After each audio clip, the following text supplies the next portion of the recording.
mets de la parole sur ton église. Pas besoin de cultiver sentier, mais de la parole tu dois t'aiguiser. Ah, lui, prêt pour annoncer l'évangile. Tu es prêt pour annoncer l'évangile. Allons, allons, allons, Allons évangéliser. allons, allons, allons, Allons évangéliser. et allons, allons, allons, Allons évangéliser. allons, allons, allons. Tu sors dans le quartier. Tu parles à tes amis. Tu parles à tes amis. Tu les anagazo. Tu les anagazo. Tu donnes ton WhatsApp. Tu donnes ton WhatsApp. Tu parles à tes amis. Tu parles à tes amis. Tu les anagazo. Tu les anagazo. Tu les anagazo. Tu les anagazo. Tu les anagazo. Tu les anagazo. Tu les anagazo. Tu les anagazo. Tu les anagazo. Amen, amen, amen, amen. Atmosphère de louange. Dis avec moi, atmosphère de louange. Quoi qu'il arrive, atmosphère de louange, atmosphère de louange. Alors nous allons prier pour les offrandes. De là où tu es, élève ton offrande si tu ne l'as pas encore faite. Même si tu l'as fait, dispose ton cœur. Seigneur, nous voulons te dire merci parce que tu as permis que nous puissions semer dans ton œuvre. Merci parce que tu nous as donné les moyens. Seigneur, tout ce que tu nous as donné, c'est ce que nous te donnons en retour. Merci parce que tu fais surabonder dans notre grenier au nom de Jésus. Amen, amen, amen, amen, amen. Alléluia. Alléluia. Alléluia. Et maintenant, nous allons passer au repas du Seigneur. Au repas du Seigneur. Au repas du Seigneur. Avec le coach Alvin. Amen. Amen. Aujourd'hui, le Seigneur a mis une parole sur mon cœur pour toi. Amen. On va aller dans la Bible, 1 Corinthiens 11, le verset 29 à 30. Car celui qui mange et boit sans discerner le corps du Seigneur mange et boit un jugement contre lui-même. Au verset 30, il dit, c'est pour cela qu'il y a parmi vous beaucoup d'infirmes et de malades. Amen. Donc aujourd'hui, à travers ce verset-là même, le Seigneur nous dit de pouvoir discerner le corps du Seigneur. Amen.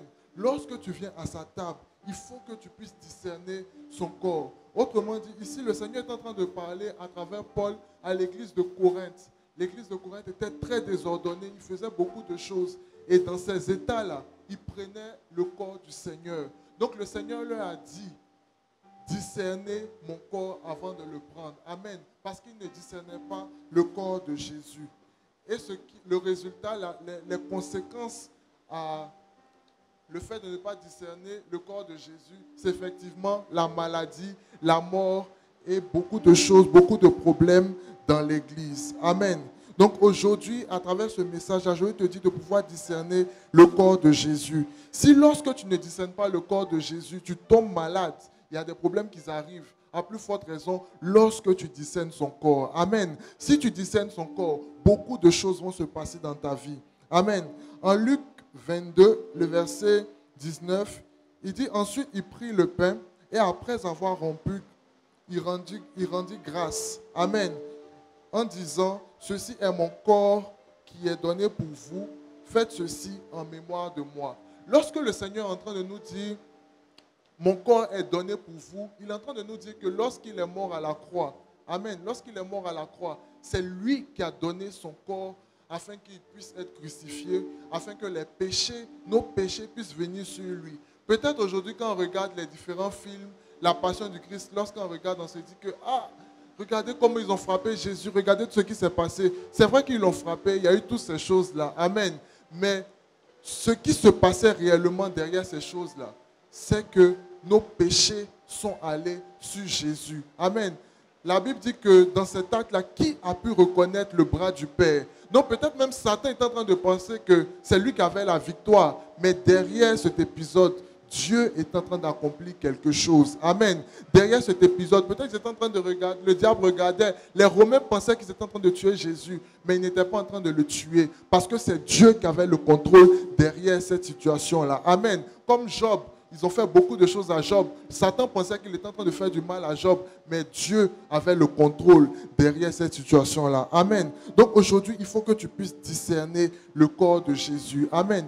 discerne le corps de Jésus. Ne pleure pas quand tu regardes la passion du Christ, parce que ce que Jésus a fait à la croix, c'est pour que toi et moi, nous puissions être sauvés. Donc lorsque tu viens à la table du Seigneur, vois ce corps-là, vois ce sang-là, amen, qui a été rompu. Il ne faut pas venir à la table du Seigneur de manière triste, mais lorsque tu viens à la table du Seigneur, il faut être en joie, amen. Il faut être dans la joie, amen, parce que ce que le Seigneur a fait pour nous est très grand, amen. La Bible dit, la nuit où il fut livré, il rompit le pain est déjà rompu, il partagea à ses disciples. Amen. Tu vas prendre ce pain-là, amen. C'est le corps du Christ. Souvent quand on dit le corps du Christ, on se dit, comment ça le corps du Christ? C'est-à-dire ça là, c'est les pieds de Jésus. Amen. C'est les mains de Jésus. C'est tout de Jésus. C'est les yeux de Jésus. Amen. Donc lorsque tu manges, si peut-être toi, tu avais des pieds infimes, tu avais un bras infime, il y avait une quelconque imperfection dans ta vie. Amen. Quand ça va rentrer en toi, la capacité de Jésus va rentrer en toi. Amen. Lorsque Jésus était ressuscité, il avait un corps qui pouvait même rentrer dans les murs. Mais un corps qui rentre dans les murs, mais en même temps qui peut manger. Amen. Un corps qui rentre dans les murs, mais en même temps qui peut faire des choses que les humains font. Dis avec moi, c'est une dimension surnaturelle. Amen. Et ce corps-là, aujourd'hui, va rentrer dans toi. Et quand ce corps-là va rentrer en toi, je t'assure que les choses qui semblaient naturelles vont devenir surnaturelles autour de toi. Amen. Est-ce que tu peux manger le corps du Christ avec moi? Tu peux discerner et manger le corps du Christ.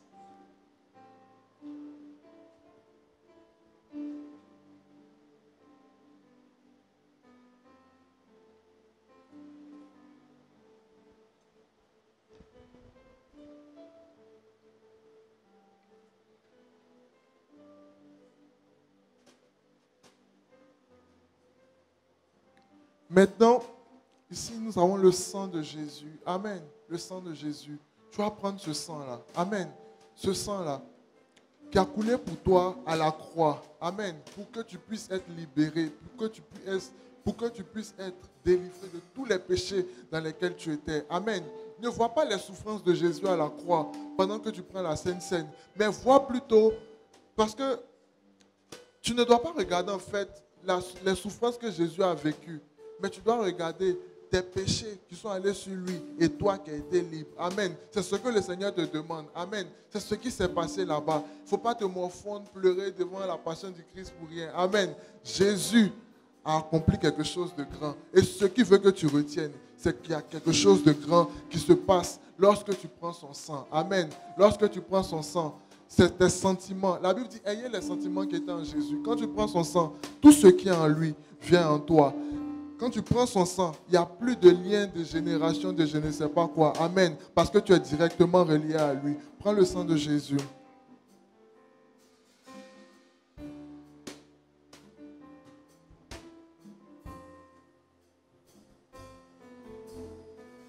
Amen. Tu peux bénir le Seigneur. Et bon culte à vous. Shalom, shalom, famille. Amen, amen. Moi, c'est le frère Junior B.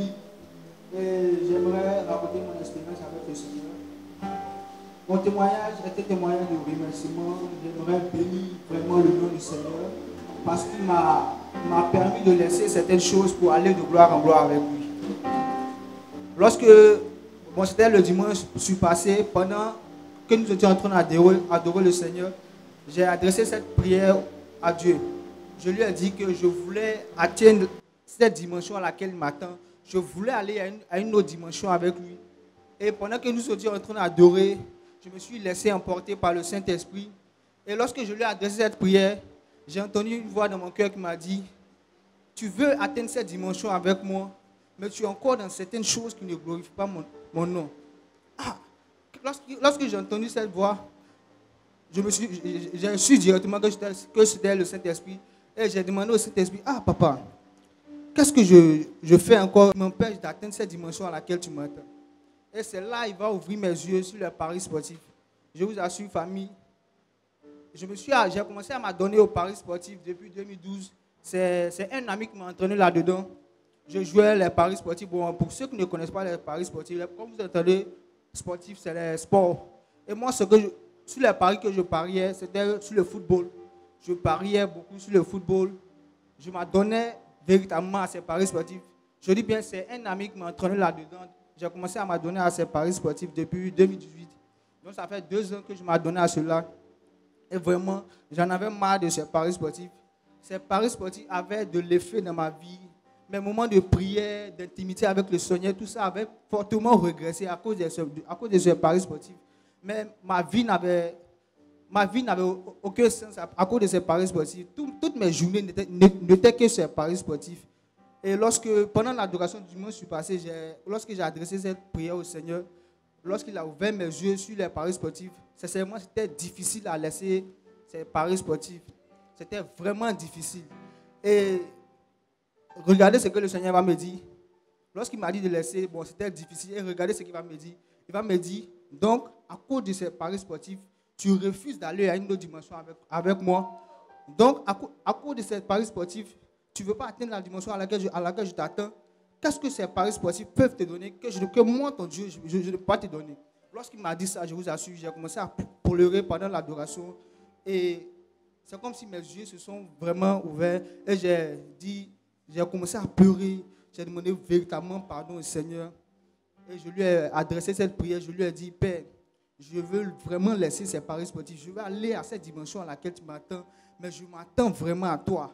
Je ne peux pas, par mes propres forces, mais par ta force, je peux. Et je lui ai adressé aussi cette prière. Père, mets le dégoût, un fort dégoût de ces paris sportifs en moi.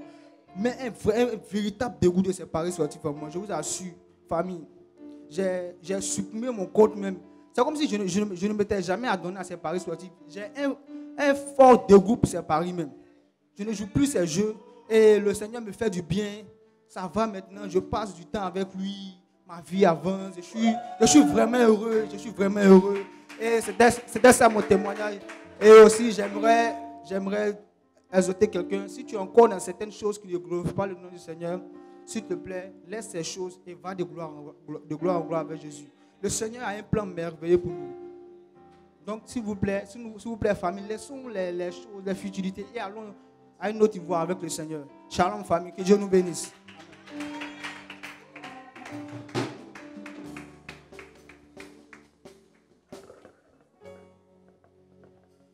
Père, nous voulons un moment tourner nos regards vers toi. Notre frère a dit, c'est pendant l'adoration que quelque chose s'est passé dans notre vie. Et nous croyons que lorsque nous tournons les regards vers toi, tu es capable de nous donner une direction. Tu es capable de parler à notre cœur. Tu es capable de nous orienter, de nous corriger et de nous faire du bien. Oh, nous voulons tourner nos regards vers toi. Nous voulons oublier nos challenges émotionnels et nous voulons te voir élevé. Élevé au-dessus de ce qu'on peut voir comme challenge financier, challenge sociaux. Et nous voulons te voir élevé. Parce que tu es Yahweh. Tu es Yahweh. Tu es Yahweh. Et tu es le plus grand. Et tu es le plus fort. Et tu es le plus puissant. Nous voulons regarder à toi. Et nous voulons voir que tu es élevé. Que tu es élevé au-dessus de toutes choses. Que tu es élevé au-dessus de nos challenges spirituels. Que tu es élevé au-dessus de toute situation. Mon frère, laisse-moi te dire que si tu traverses une situation, quelle que soit la situation dans laquelle tu es, que cela t'attriste ou ça ne t'attriste pas, Jésus est plus fort et plus élevé. Il détient le nom au-dessus de tout nom. Il détient le nom le plus fort. Dans la tristesse, nous disons son nom et la joie nous environne. Lorsqu'il y a un problème, nous appelons son nom et sa paix qui surpasse toute intelligence nous remplit. Oui, tu es le plus fort. Hey, hey. Disons ensemble, Yahweh, Yahweh, Yahweh, Yahweh.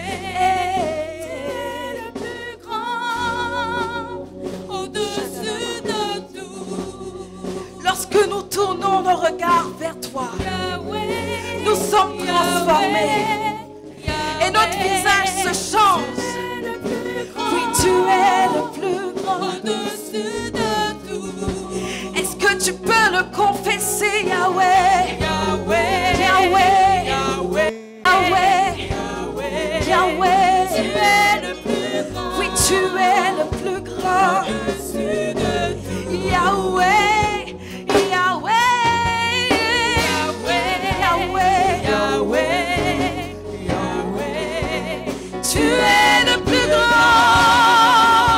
Au-dessus, tu es au-dessus. Yahweh, Yahweh, Yahweh, Yahweh, Yahweh, Yahweh, oh Yahweh, Yahweh.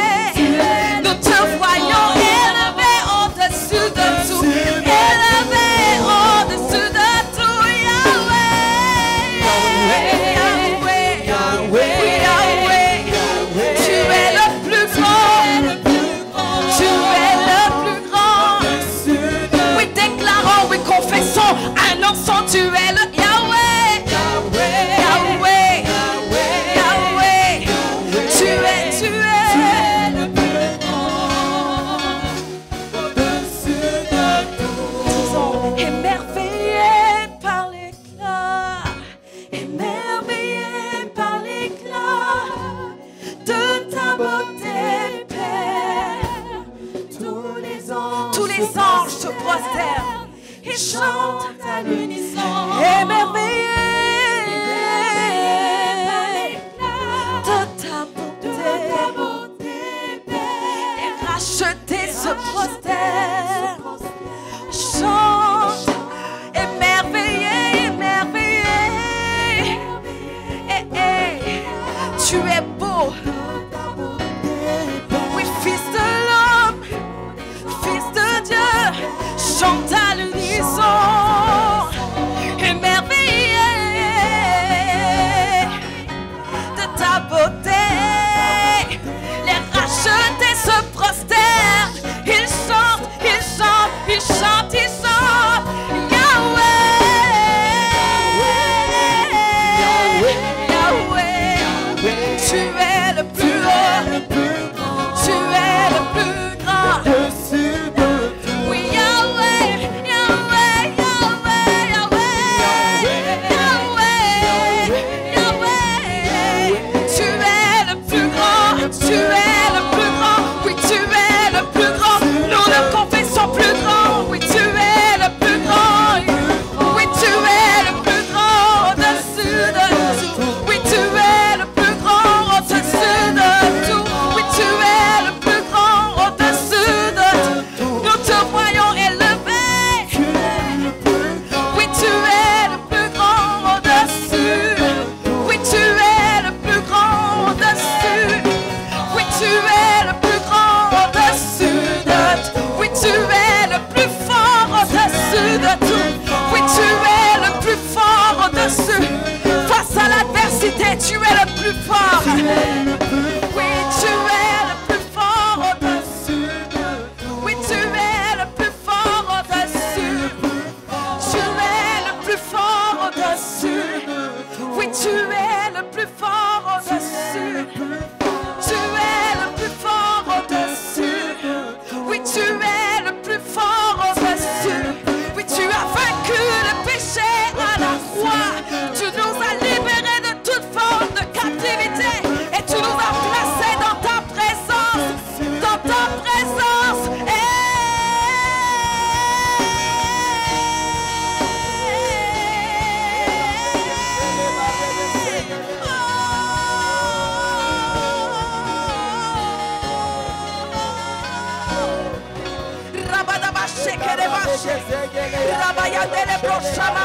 Non, rien ne nous empêchera de regarder à toi.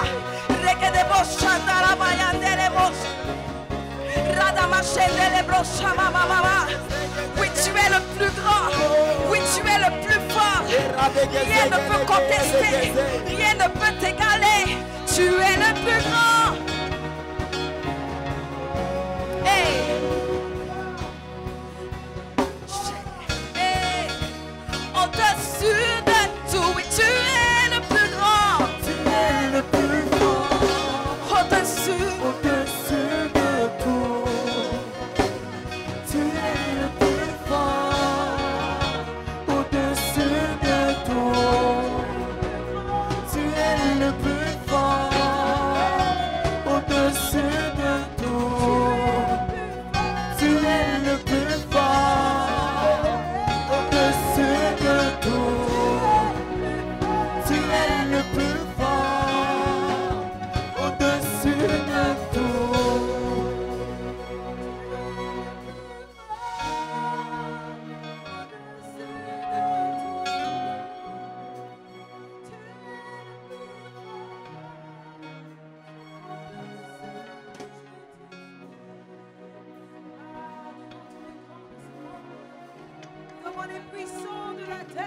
tu es le plus fort. Oh, tu es le plus grand. L'incomparable est ton nom. Ah Jésus, ce matin, nous voulons t'adorer. Adorer celui qui est, qui était et qui vient. Ton nom c'est je suis. Ton nom c'est admirable. Ton nom c'est Alpha Oméga. Le premier, le dernier. Tu es le plus beau des fils de l'âme. En toi il y a la force. Ah Jésus, nous voulons t'adorer. Sois élevé ce matin. Sois élevé ce matin. Alors que nous nous tenons là dans ta présence, oh Dieu, nous voyons le pan de ta robe remplir ce lieu. Nous voyons le pan de ta robe remplir ce lieu. Ah Jésus, que ton nom est merveilleux. Que ton nom est merveilleux. Que ton nom est glorieux. Et nous voulons demeurer dans ta présence. C'est là que nous sommes restaurés. Nous voulons demeurer dans ta présence. C'est là que nous sommes renouvelés dans notre intelligence, Jésus. Nous voulons te voir afin d'être transformés à ton image. Ah, qui est comme toi, Jésus. Et de là où tu te trouves, tu vas acclamer le roi des rois. Acclamer le Seigneur des seigneurs. Alléluia. Alléluia, Jésus. Il règne à jamais. Il règne à jamais. Alléluia. Merci Seigneur Jésus pour ta présence. Nous voulons entendre ta voix ce matin. Viens nous parler. Seigneur, nous ne voulons pas entendre l'étalage de l'intelligence ou de la connaissance d'un homme ou d'une femme. Mais ce matin, viens parler à nos cœurs. Viens parler à nos âmes. Nous avons tellement besoin de toi. Tellement soif de toi. Tellement soif de toi. Seigneur, ce matin, viens nous abreuver. Toi qui es l'eau de la vie. Viens nous rafraîchir. Toi qui détiens les flots de la vie. Merci Jésus pour ta présence en nous. Ta présence en nous. Ta présence en nous. Tu es notre plus grand bien. Notre trésor est en toi. Ah Jésus. Que ton nom soit élevé et glorifié. Parle-nous encore ce matin. Parle-nous encore ce matin. Alléluia. Ah, nous disons merci à Bloom Praise. Et d'où tu te trouves, tu vas encore acclamer. Acclamer Jésus. Acclamer Jésus. Acclamer Jésus. Nous sommes bénis encore aujourd'hui par la technologie. Parce qu'alors que quelque part on est un peu inquiet de ce qui pourrait se passer dans notre nation, Dieu nous donne d'être tranquilles. Et là où nous sommes, nous avons accès à sa parole. Là où tu te trouves en ce moment dans ton salon, dans ta chambre, dans ton espace privé, tu reçois la parole et la présence de Dieu te visite là où tu te trouves et tu es restauré. Amen. Alors aujourd'hui encore, nous allons nous plonger dans la parole du Seigneur et nous allons prendre nos Bibles dans le livre. Tu vas prendre le livre de Gola. Gola 2 au verset 14. Tu prends le livre de Gola 2 au verset 14. Quand tu trouves, tu me fais signe. Là où tu es, là. Alors, si tu ne trouves pas le livre de Gola, tu vois, ta Bible n'a pas un problème. En fait, le livre de Gola n'existe pas. Tu vois, il est important de connaître la parole de Dieu. Dans les derniers temps, il existera, peut-être ça a déjà commencé même, à vouloir un peu pervertir la parole de Dieu. Donc, si tu ne connais pas, on va te dire, prends le livre de Julie 21. Prends le livre de Francis 18 et tu vas lire maintenant des versets bizarres. Il faut que tu saches que Francis, Julie, Gola, tout ça, ça n'existe pas dans la parole de Dieu. Amen. C'est pour ça qu'il faut la méditer jour et nuit. Donc, si tu n'as pas trouvé le livre de Gola, vraiment, mon frère, pourquoi tu as cherché même? C'est bizarre. Ok, on va prendre le livre de Juges. Juges, là, ça existe. C'est dans l'Ancien Testament. Juges, chapitre 7. On va lire à partir du verset 2. C'est un peu long, hein? On va beaucoup lire aujourd'hui. Mais la parole de Dieu nous fait toujours beaucoup de bien. Amen. Donc, je vais lire. C'est une histoire extraordinaire. Hey. Alors, on nous dit, l'Éternel dit à Gédéon, le peuple que tu as avec toi est trop nombreux pour que je livre Madian entre ses mains. Il pourra en tirer gloire contre moi et dire, c'est ma main qui m'a délivré. Maintenant, on va sauter, on va aller un peu plus loin.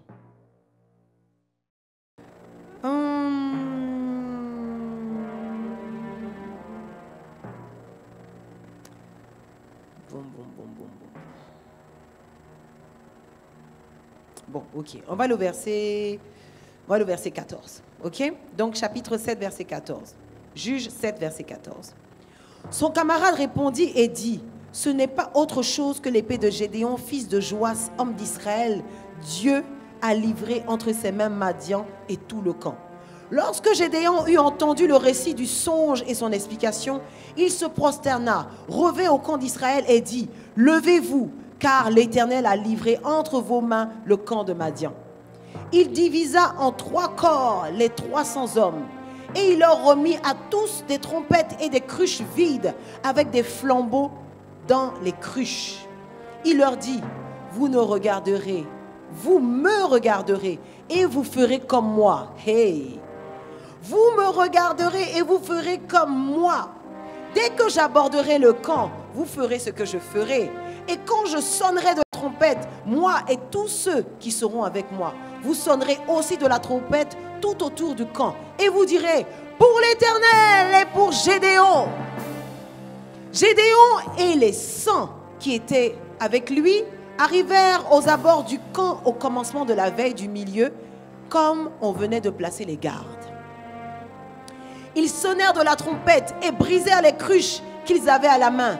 Les 3 corps sonnèrent de la trompette et brisèrent les cruches. Ils saisirent de la main gauche les flambeaux et de la main droite des trompettes pour sonner. Et ils s'écrièrent, épée pour l'Éternel et pour Gédéon. Ils restèrent chacun à sa place autour du camp. Et tout le camp se mit à courir, à pousser des cris, à prendre la fuite. Les 300 hommes sonnèrent encore de la trompette. Et dans tout le camp, l'Éternel leur fit tourner l'épée, les uns contre les autres. Le camp s'enfuit jusqu'à Chita, vers Tserera, jusqu'au bord d'Abel-Méola, près de Tabat. Les hommes d'Israël se rassemblèrent, ceux de Nephtali, d'Azer et tout de Manassé, et ils poursuivirent Madian. Gédéon envoya des messagers devant toute la montagne d'Éphraïm pour dire, descendez à la rencontre de Madian et coupez-leur le passage des eaux. Coupez-leur le passage des eaux jusqu'à Beth-Bara et celui du Jourdain. Tous les hommes d'Éphraïm se rassemblèrent et ils s'emparèrent du passage des eaux jusqu'à Beth-Bara et celui du Jourdain. Ils saisirent 2 chefs de Madian, Oreb et Zeb. Ils tuèrent Oreb au rocher d'Oreb et ils tuèrent Zeb au pressoir de Zeb. Ils poursuivirent Madian et ils apportèrent les têtes d'Oreb et de Zeb à Gédéon de l'autre côté du Jourdain. Waouh! Non, est-ce que vous sentez que c'est un film épique? Vous ne sentez pas ça? Ah! Écoutez la suite. Donc là, on est au chapitre 8 à partir du verset 4. Gédéon arriva au Jourdain et il le passa, lui et les 300 hommes qui étaient avec lui. Fatigués, mais poursuivant toujours, il dit aux gens de Sukkot, donnez, je vous prie, quelques pains au peuple qui m'accompagne, car ils sont fatigués. Et je suis à la poursuite de Zébak et de Tsalmouna, roi de Madian. Les chefs de Sukkot répondirent, la main de Zébak et de Tsalmouna est-elle déjà en ton pouvoir pour que nous donnions du pain à ton armée? Et Gédéon dit, eh bien, lorsque l'Éternel aura livré entre mes mains Zébak et Tsalmouna, je broierai votre chair avec des épines du désert et avec les chardons. De là, il monta à Pénuel Il fit aux gens de Pénuel la même demande. Ils lui répondirent comme avaient répondu ceux de Sukkot. Et il dit aussi aux gens de Pénuel, quand je reviendrai en paix, je renverserai cette tour. Zébak et Talmouna étaient à Kabor et leur armée était avec eux environ 15 000 hommes. Tous ceux qui étaient restés de l'armée entière des fils de l'Orient. 120 000 hommes tirant l'épée avaient été tués. 120 000 hommes. Alléluia. Gédéon monta par le chemin sous les tentes à l'Orient de Nobak et de Jogbéa. Et il bâtit l'armée qui se croyait. Alléluia. Donc là, on se rend compte qu'il s'agit d'une personne, comme disent les Ivoiriens, il est dangereusement dangereux. Vous savez, quand les Ivoiriens disent dangereux, en fait, c'est pour dire qu'il est très fort. On dit il est derrière, il est derrière. C'est pour dire qu'il est très fort. Donc là, on parle d'un homme qui est redoutable. Donc quand on lit ces passages, on voit que Gédéon était quelqu'un qui s'y connaissait en stratégie de la bataille, stratégie de la guerre. Et franchement, on a envie de dire, vive Gédéon le grand. Parce qu'on sent que c'est un homme grand, un leader. Il monte sur le champ de bataille et dit, faites comme moi. Quand je fais ceci, faites ceci. Quand je sonne de la trompette, vous aussi sonnez de la trompette. On sentait que Gédéon était vraiment quelqu'un d'aguerri. Il était aguerri. Maintenant, vous savez, ça c'est la partie du film où le brave Tché est en action. Donc, à Abidjan, quand on parle du brave Tché, on parle vraiment du héros. Et donc, c'est vraiment cette partie, on sent que la Bible, c'est un livre vraiment extraordinaire. Parce qu'à l'intérieur, tu as des histoires de cap et d'épée, des histoires épiques. Tu as des histoires romantiques, tu as des histoires dramatiques. Donc, quel que soit le genre de film que tu veux regarder, tous les gens sont dans la Bible. Donc, lis ta Bible, mon frère, tu sauras. Et là, on est dans la partie du film d'action où le brave Tché est en train de nous montrer que c'est lui qui est fort. Et là, Gédéon, on le voit dans toute sa gloire. On voit combien les gens sont en admiration. Parce que dès qu'il dit un mot, tout le monde obtempère. Parce que c'est un homme de guerre et un homme de valeur. Maintenant, vous savez, souvent dans nos vies, dans notre marche de tous les jours, on admire la gloire des personnes que l'on voit. On les regarde, on admire leur vie. On se dit, waouh! Quand on regarde les photos sur Insta, sur Snapchat, sur Facebook, on se dit, ah vraiment, j'aimerais trop être avec eux dans ces bateaux-là. J'aimerais trop être avec eux quand ils prennent des jets. J'aimerais trop, tu regardes vraiment, tu as envie de vivre leur vie. Souvent, on envie même les biens. On regarde les gars, ils ont des voitures, ils ont des vêtements à gogo, ils ont les derniers téléphones. Quand tu vois ça, tu te dis, tiens, un jour, hey, pourquoi je suis née dans ce pays même? Pourquoi je suis née ce papa-là même? Oh, si j'étais la fille de cet émirat arabe, tu vois leur tigre, leur léopard personnel, tu te dis, hey! Et souvent, on envie leur célébrité. Le gars, il est connu. Dès qu'il sort là, tout le monde, waouh, on l'acclame. Il a l'ego, il est beau. Tu te dis non, vraiment, tu devrais toi aussi avoir ce genre, tu vois. Tu sens que tu es appelé à ce genre de vie-là, quoi. Tu comprends pas, tu fais quoi d'un pays comme ça? Ah! Et souvent même, on admire leur charisme. Tu vois, tu dis, Joe, c'est un gars. Quand tu le vois marcher, mais tu sais que non, le gars, c'est le gars, quoi. Vraiment, c'est... Et souvent, ce sont ce genre d'idées-là qu'on développe. Mais ce qui est bizarre, vous savez, souvent, on réagit un peu comme des... C'est-à-dire, on est des... Comment je vais nous appeler? On est des mécréants. Pour prendre un vieux mot qui est un peu dit, qui ne veut rien dire en fait. Mécréant, bon, tu ne sais pas trop ce que ça veut dire. Du coup, mon mot marche bien. Tu te retrouves devant une vitrine de magasin avec des produits qui te plaisent. Si tu aimes les voitures, imagine-toi dans un showroom de voitures. Puis tu es là, tiens. Puis tu montes là, tu touches le cuir de la voiture. Tiens, voiture. Tu tournes le volant comme ça. On met la musique même de la voiture là. Tu vois, mais c'est des Bose qui sont placés. Tiens. Si c'était quelqu'un des vêtements, imagine-toi devant une vitrine de vêtements. Puis tu te dis, ah, tu vois les chaussures là. Tu te dis, non, mais si mon pied pouvait caresser cette semelle de chaussures, je suis sûre que je sortirais dans ma tête. Tu portes la chaussure, tu as l'impression qu'avec ça, la même là, tu peux t'envoler. Et on est comme ces personnes que je dis mécréantes, qui sont devant des vitrines de boutiques, qui sont en train de baver devant les articles, sans savoir qu'ils en sont propriétaires. Ça veut dire que tu envies la vie de certaines personnes sans savoir qu'en fait là, c'est peut-être ton partage. Donc, en version sanctifiée bien sûr, en version sanctifiée, les histoires d'avoir beaucoup de femmes, tout ça là, que Dieu t'en préserve. Amen. Donc tu te rends compte que tu envies une gloire. Or tu es un homme appelé à être glorieux. Mais tu es devant une vitrine de personnes ou de choses ou d'objets que tu envies. Or tu en es propriétaire. Et c'est triste. C'est vraiment, vraiment, vraiment triste. Et c'est exactement ce qui se passe avec Gédéon. On regarde Gédéon et vraiment, on est édifié par sa vie. Édifié par sa vie. Mais vous savez, quand on est édifié par la vie de quelqu'un, quand tu vois une personne vraiment que tu estimes, qui a quelque chose que tu voudras avoir, il faut avoir quand même la sagesse et l'intelligence de te demander, mais quelle est son histoire? Parce que ce que tu vois là, c'est le résultat d'un prix qui a été payé. Toi, tu vois, tout est beau, tout est joli, mais en vérité, comment on a fait pour que tout soit beau, pour que tout soit joli là? C'est ça qui est important à savoir.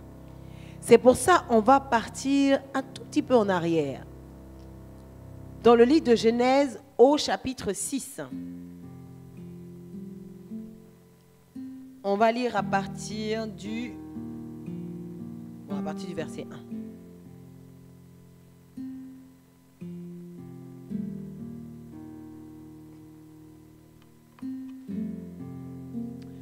Donc je fais la lecture.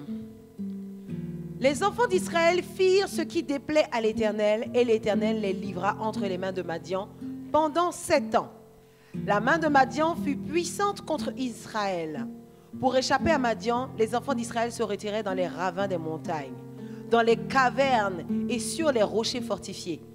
Quand Israël avait semé, Madian montait avec Amalek et les fils de l'Orient, et ils marchaient contre lui.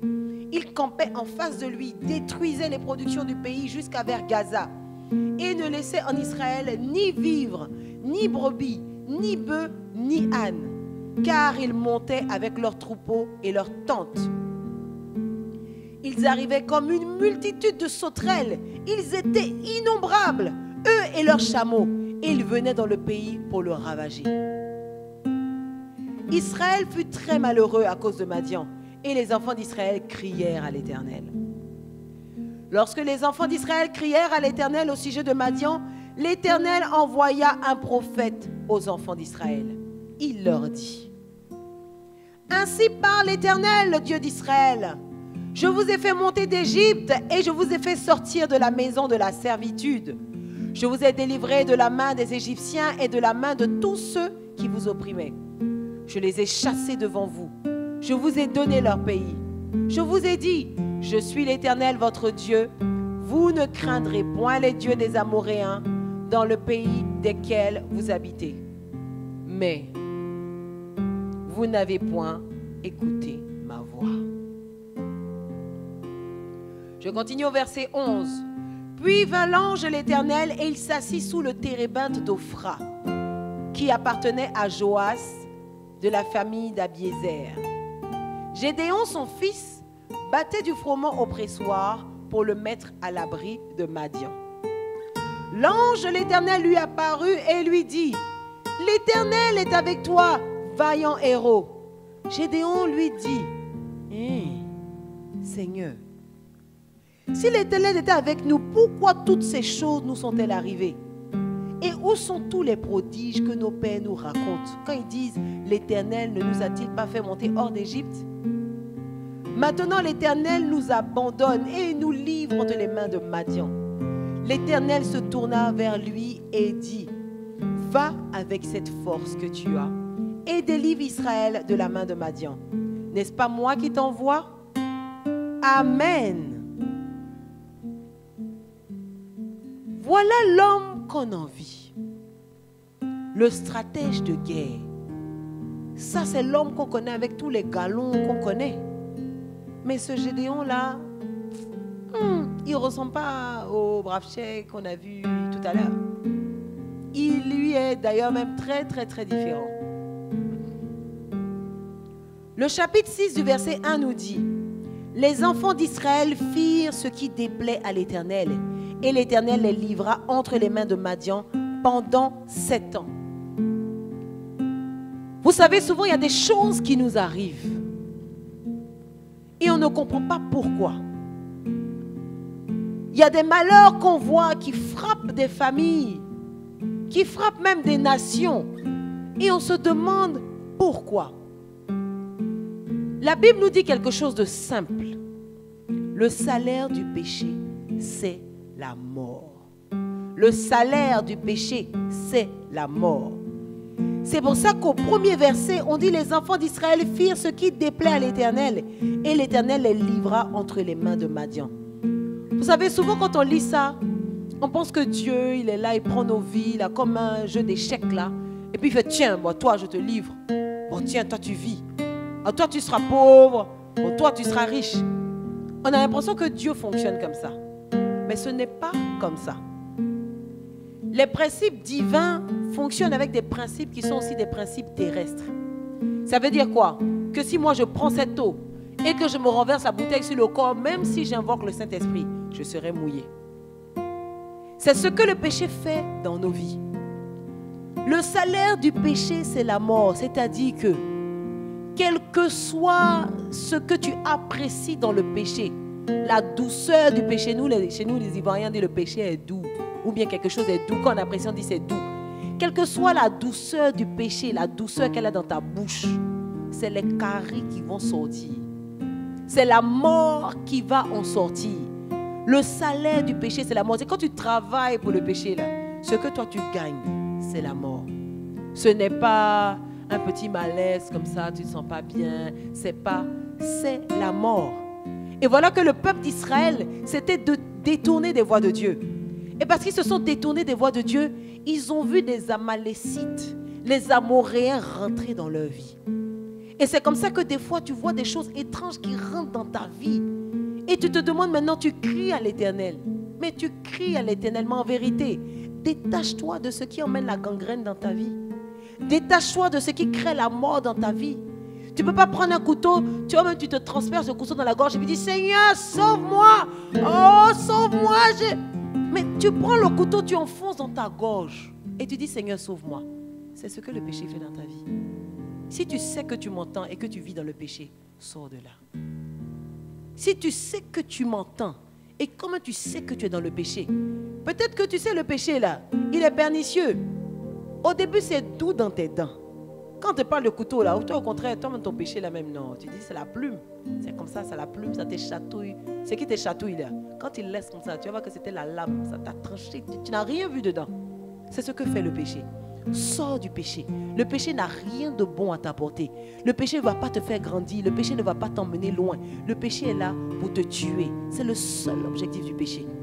Seul objectif du péché. Donc quand tu vois, tu dis: ah, tout le monde fait ça. Tout le monde qui font ça là, c'est des gens, ils meurent. C'est des gens, ils sont morts. C'est des gens qui vivent mal. Et puis qui savent qu'avec leur vie là, voilà ce qu'ils récoltent, la mort. Mais toi, l'histoire des autres, ce n'est pas ton histoire. Ce que les autres vivent là, ce n'est pas ton histoire. Tout le monde fait ça, tu n'es pas tout le monde. Parce que Dieu a un appel pour ta vie. Donc sors de là. Et voilà que le peuple d'Israël crièrent à l'Éternel. Mais Dieu est bon. Parce qu'à chaque fois qu'on l'invoque dans son infinie beauté, dans son infinie bonté, il est là. Dieu entend toujours notre voix. Ne dis pas que j'ai tellement fait de choses bizarres que quand je vais appeler le Seigneur, non. Même si tu as fait des choses bizarres, de chez bizarres, quand tu cries le nom de Jésus, il répond, il vient, il te secoue et il t'emmène à un autre niveau. C'est comme ça qu'Israël a crié. Et on dit: Dieu emmena un prophète. Et le prophète a dit: je vous ai fait monter d'Égypte et je vous ai fait sortir de la maison de la servitude. Le prophète est venu leur annoncer une parole. Mais à la fin, qu'est-ce qu'on dit? Mais vous n'avez point écouté ma voix. la bénédiction, lorsque Dieu envoie une bénédiction, il envoie une parole. C'est une parole qu'il prononce, que tu reçois dans ton cœur, que tu saisis, qui produit la foi, qui te fait sortir d'une situation. Le Seigneur ne descend pas de son palais royal et puis tout d'un coup il va faire venir un bateau, il va faire venir quelque chose qui va te secourir comme ça, du feu. Non, le Seigneur te donne d'avoir la foi. La foi de Daniel au point où tu es dans le feu mais tu ne brûles pas. La foi de Daniel, tu es avec les lions. Les lions te regardent, ils te voient en sucre. Eux, ils aiment la viande. Or, eux, ils te font en sucre. Ça, c'est ce que la foi produit. Mais c'est la parole de Dieu en toi qui produit cette foi. C'est la parole de Dieu en toi. Et on dit que le prophète est venu leur annoncer cette parole, mais ils ne l'ont pas reçue. Ils n'ont pas écouté. Mais comme Dieu est toujours bon et immense dans son amour, il ne s'est pas arrêté là pour dire, de toute façon, je leur ai parlé, ils n'ont pas écouté. Voilà ce que Dieu fit. On dit, l'ange de l'Éternel lui apparut. L'ange de l'Éternel apparut à Gédéon. Parce que Dieu savait qu'il y avait quelqu'un qui avait un cœur qui pouvait entendre sa parole. Les autres ne l'ont point reçu, mais il savait qu'il y a quelqu'un qui pouvait recevoir cette parole. Et cette personne-là dit, c'est moi. Dit, c'est moi.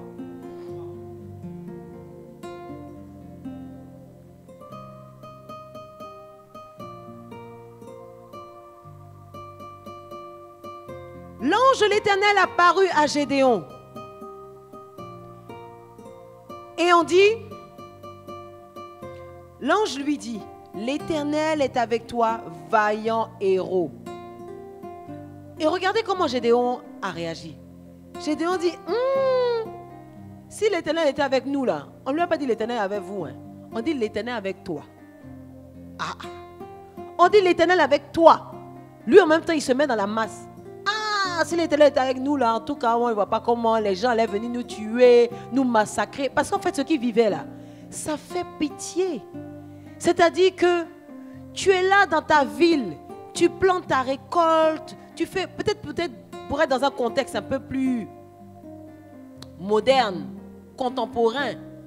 Tu imagines que tu es chez toi, tu as ton petit travail, tu es là, tu t'es débrouillé, tu as acheté ta moto, après tu as grouillé un peu, tu as une voiture, tu es tranquille. Et puis un coup, quand dit les microbes arrivent, du jour au lendemain, là, voiture, salaire, maison, quand tu reviens, tu as pu fuir, hein, maintenant quand tu reviens, tu dois tout reprendre à zéro. Parce que le bureau, tu travaillais là, ça a brûlé. La voiture, tu avais là, ils ont cassé. La maison, tu dormais, ils ont brûlé. Et puis, du coup, là, c'est un éternel recommencement. Mais ça fait honte. Ça fait honte parce qu'on dit qu'ils avaient tellement peur qu'ils allaient dormir dans les ravins. Et les ravins, vous savez, c'est quoi? C'est les gros trous qu'on trouve dans les forêts. C'est-à-dire que quand on veut faire des pièges, souvent pour piéger les animaux, là, on met des feuilles comme ça dessus. Et puis quand on tombe, l'animal tombe dans le ravin, on l'a capturé. Eux-mêmes là, ils allaient se capturer. Ils allaient se mettre même dans le ravin. Faut même pas, comme ça l'ennemi ne peut même pas regarder dedans quoi. Mais c'est vraiment ignoble. C'est dommage, c'est méprisable. Et ils allaient se cacher dans les ravins. Regardez hein, ce qu'on dit de l'ennemi. On dit qu'ils étaient une multitude de sauterelles. Ils arrivaient comme une multitude de sauterelles. Ils étaient innombrables et leurs chameaux. Quand ils venaient, ils ravageaient tout. Ça, c'est les Amoréens et les Amalécites. Encore une fois Amalek. Encore une fois Amalek. Souvenez-vous dans Exode 17, Moïse et Josué étaient en bataille à Réphidim. Encore contre Amalek. Et la Bible nous expliquait que Moïse a dit à Josué, allez vous battre.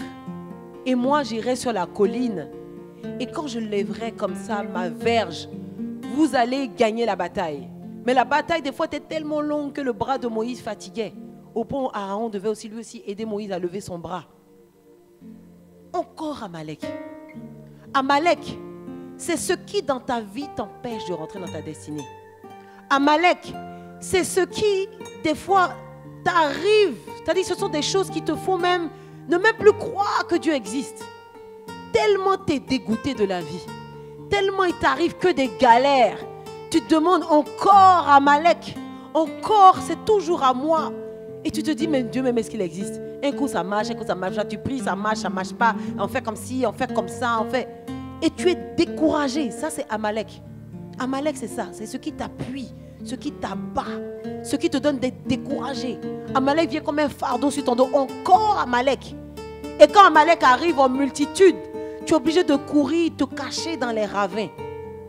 C'est-à-dire que toi qui es censé être prospère, tu n'as plus aucun héritage, tu n'as plus rien. Face à Amalek, c'est ça. Amalek te dépouille. Tu n'as plus rien. Tu n'as plus rien. Mais voilà que Dieu est bon pour toi.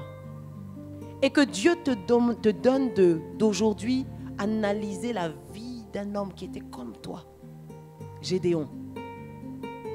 Un homme qui était comme toi. Il était tranquillement dans le quartier. Il avait ses lequets. Il est en train de faire son atchéké, griller ses poissons pour dire, ah Joe, si les gars arrivent là, on emballe vite, je vais mettre ça dans le manguier qui est vers la sortie du quartier. Là. Comme ça, quand on va courir, là, on court vite, on se cache. Et puis au retour, quand les gars sont un peu fatigués, là, on peut sortir pour aller déterrer la tchéké pour manger.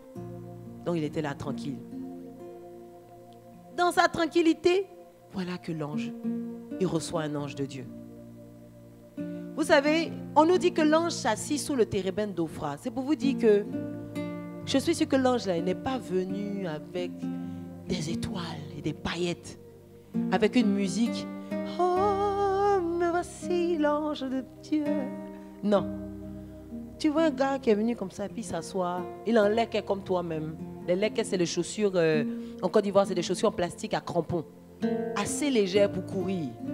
Assez solides pour subir la course qu'on doit faire. C'est des chaussures assez pratiques. Bon marché, vite fait, voilà. Donc l'ange aussi vient, il a bien un jeune boubou, il s'assoit. Le fait qu'on nous précise qu'il vient s'asseoir, là, ça vous dit qu'il n'est pas venu en mode, tu vois, une entrée tellement majestueuse. Le gars est venu s'asseoir, tu sais que tu as un Dieu et toi. Mais je pense que Gédéon devait être un homme de l'esprit. Parce qu'il a senti que c'était une visitation divine. La même chose était arrivée à Abraham. On dit Abraham a vu des personnes qui étaient là, 3 personnes qui marchaient. Or, c'était pour la prophétie de Sodome et Gomorrhe. Mais quand il a vu les gars, la Bible ne nous dit pas que les gars sont venus comme des anges qui descendaient du ciel, mais ils ont un certain discernement qui sait que ça, là, c'est une visitation divine. Gédéon a senti la visitation divine. Donc quand le gars lui a dit, va, il y a un héros, Dieu avec toi. Il a commencé à discuter avec lui pour dire, mais Dieu est avec nous. Où sont tous les prodiges dont parlaient nos parents? Oui, ils ont vu la mer rouge, oh, les colonnes de feu, les salles, les ci, mais aujourd'hui, là, dans la vie de tous nous, ce qu'on voit là, il est où? Il nous a abandonnés, il n'est plus là. Mais regardez ce que l'ange lui dit. L'ange lui dit,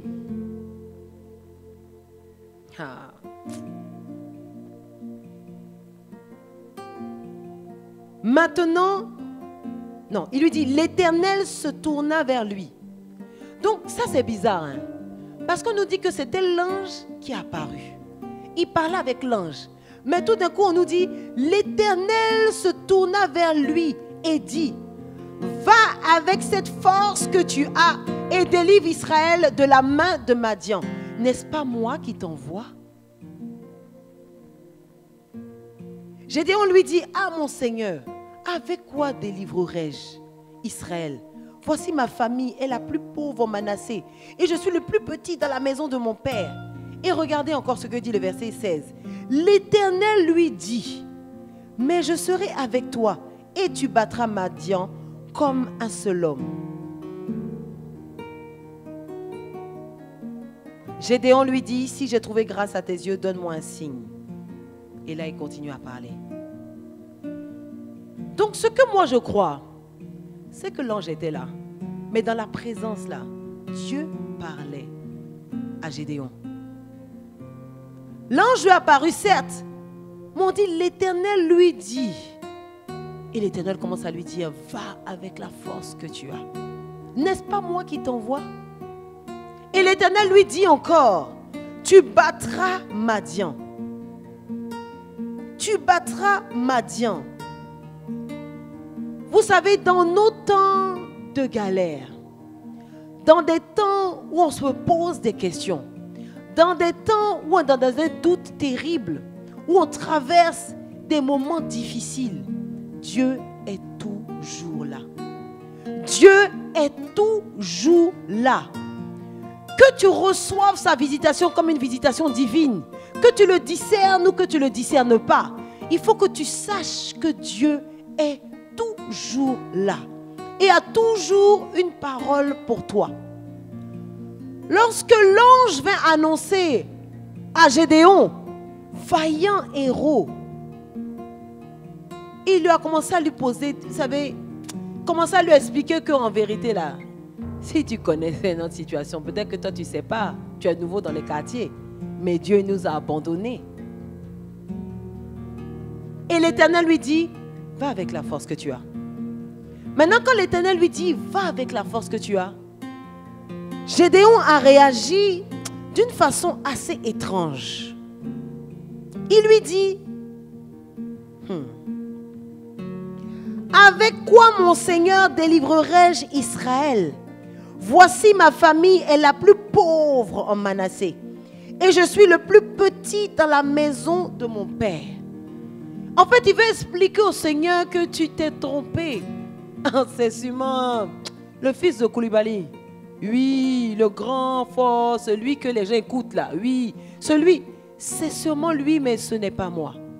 C'est sûrement lui, mais ce n'est pas moi. Parce que moi, si tu connaissais ma famille, tu allais savoir que ma famille là, même pour payer couteau, même on n'a pas l'argent. C'est nous, on va payer pour aller faire la guerre. Et puis mon papa là, il est le plus petit. Pourquoi? Il ne s'est jamais battu. Chez nous, on n'est pas une famille de guerriers, on est les plus petits des petits. Quand la guerre finit, puis on ramasse les choses là, c'est nous. Et cette histoire ressemble beaucoup à celle d'un roi. Et tu vas prendre maintenant ta Bible dans le livre de 1 Samuel au chapitre 10. 1 Samuel, chapitre 10.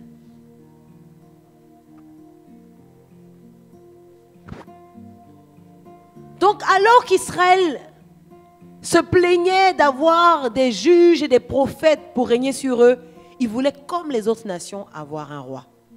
Et le prophète Samuel a dit, ok, je vais prier. Le prophète a prié et le Seigneur lui a montré le roi. Il a réuni les 12 tribus d'Israël, de la première à la dernière. Il donne le nom de la première, non, le roi n'y est pas. Deuxième tribu, non, le roi n'y est pas. Troisième tribu, non, le roi n'y est pas. Jusqu'à la dernière tribu. Et maintenant, au verset 21, on dit, il fit approcher la tribu de Benjamin par famille. La famille connaît, non. Famille Oussou, non. La famille Kassi, non. La famille Lobi, non. Jusqu'à la famille Matri. On dit la famille Matri fut désignée. Puis Saül, fils de Kis, fut désigné. On le chercha, mais on ne le trouva point. Le verset 22 nous dit, on consulta de nouveau l'Éternel. Y a-t-il un homme qui soit, un autre, qui soit venu ici? Il n'y en a pas un autre. Et l'Éternel dit, voici, il est caché vers les bagages. On courut le tirer de là et il se présenta au milieu du peuple. Il les dépassa tous de la tête. Amen. Voilà un homme qu'on veut oindre au roi. Quand on lit cette histoire, on se dit que c'est bizarre. Hein? On veut le oindre roi, c'est-à-dire on veut le faire roi et puis il fuit. Lui-même, il est un peu bizarre. Tu as l'impression qu'il... Non. Comment on veut te oindre roi et puis toi tu fuis? Mais en vérité, c'est exactement ce que tu fais. Lorsque Dieu vient t'annoncer ses promesses et que tu tournes le dos, lorsque Dieu vient te dire, ma fille, mon fils, sors de la vie que tu mènes parce que j'ai un plan d'avenir pour toi, de bonheur, de réussite et de succès, et que tu dis ces histoires de Jésus là, je ne suis pas dedans. Tu trouves bizarre qu'un roi aille se cacher dans les bagages. Pourtant, toi-même, ta propre vie, dans ta propre vie, tu te caches dans les bagages. Alors que Jésus t'appelle, tu te caches dans les bagages. Alors qu'il a des promesses pour toi. Alors qu'il veut faire de grandes choses dans ta vie. Alors qu'il veut guérir ta famille. Qu'il veut guérir même peut-être la nation au travers de ta vie. Tu te caches dans les bagages. Sors des bagages. Sors des bagages.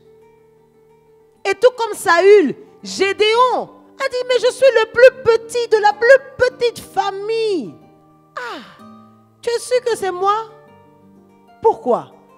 Parce que quand tu te mesures, quand tu te pèses, tu vois que tu n'es pas... Non, ce n'est pas toi.